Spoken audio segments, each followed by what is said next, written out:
Today we're going to be talking about ILS Chart and review 3 questions that you did on the brain quiz.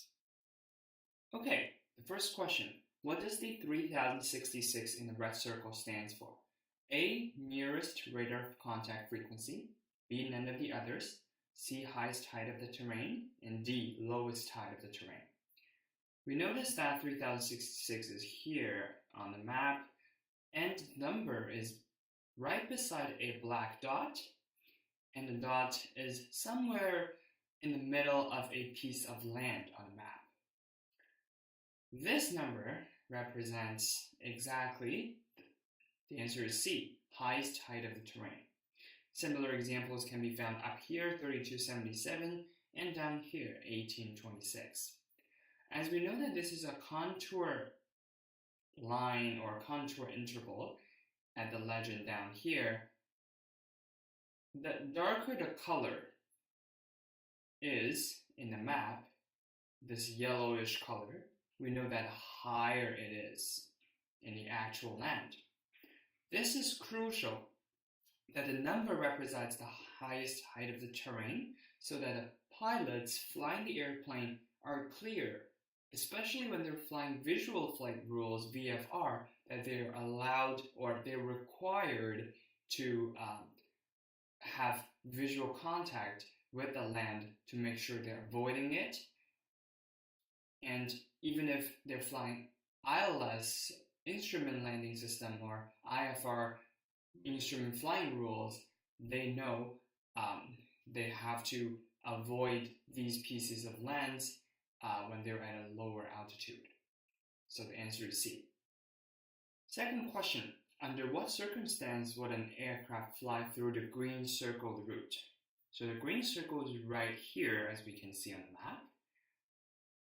If we quickly try to understand the arrows and the black lines pointing different flight routes on the map, we will understand that the aircraft landing in this airport is going to start its ILS landing right here. It's going to fly that way, heading 343, until it reaches this point, typically pull-off. It's called pull-off, and we see it kind of turns left. It's going to pass the point called river. This is when it's 15 nautical mile away from the airport, and it's going to start its ILS landing or final approach. And then it's going to continue its approach. The heading is 253, and it's going to intersect a localizer and a glide slope and land at this runway.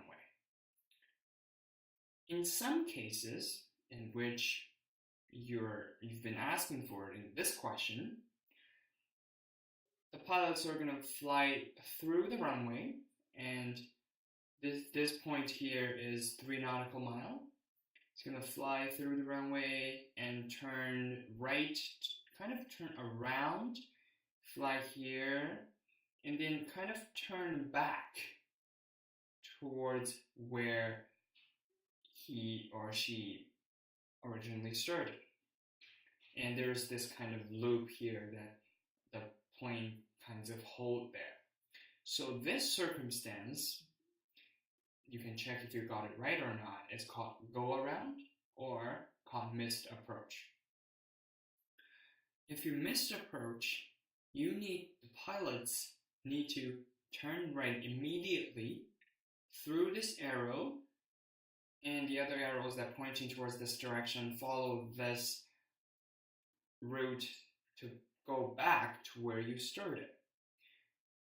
It is important that there's an assigned route for missed approach ahead of time so that the pilots know if, in case they missed approach, they can follow this exact route that the airport designed for them, so they won't fly into other traffics, they won't fly into the land, and they won't interfere with any other actions happening around this busy airport.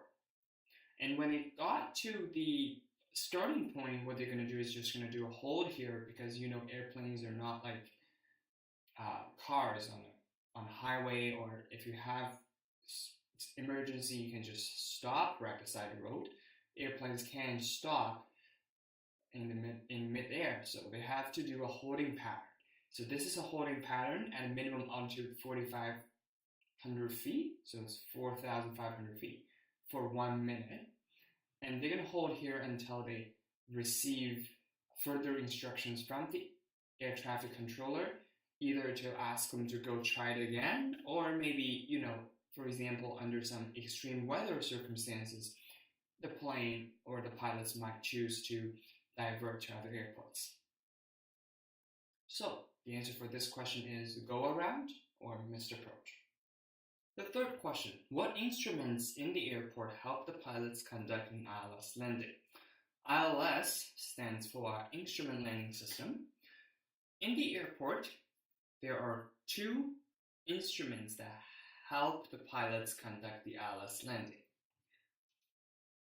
You're looking at a ILS landing chart right now, but let's look at it closer to the airport. So let's zoom in and let's show three-dimensionally the ILS landing route. It looks like this. So you can see a plane right here is trying to land to this runway. And there are two colors you see right here on the route of the plane is about to fly into. These two colors, one blue and one pink, represents two important references that the pilots must need for an ILS landing. The blue one, coming from the far end of the runway, gives the pilots a horizontal reference. This reference comes from an instrument in the airport, which is its name is here, called Localizer. A localizer looks like this, where it's horizontal, located at both ends of the runway, but the actual localizer that's in use has to be coming from the localizer that's at the far end of the runway compared to the side that the airplane is coming from.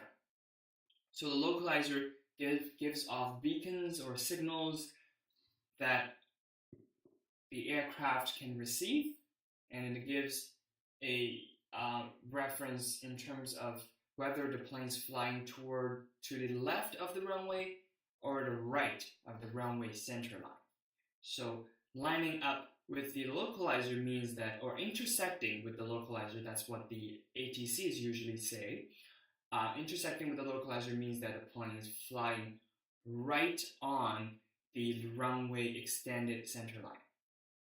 The pink one, coming from the close end of the runway compared to the end that the plane is landing, is called a glide path or a glide slope. The pink one, as you can see here, gives a vertical reference to the pilots, which means that whether the plane is flying too high or too low, in reference to an ideal landing. So this dotted line you see here is the ideal landing path that the plane should follow.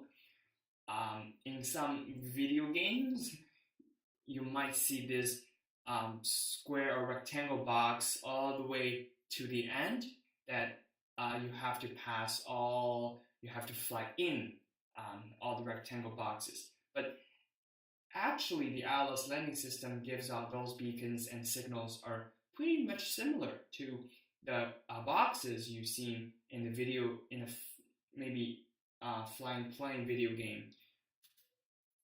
But it's just that in actual flying, there's no rectangle boxes appear in the air, so the plane has to rely on some signals that the instrument gives off to have a reference.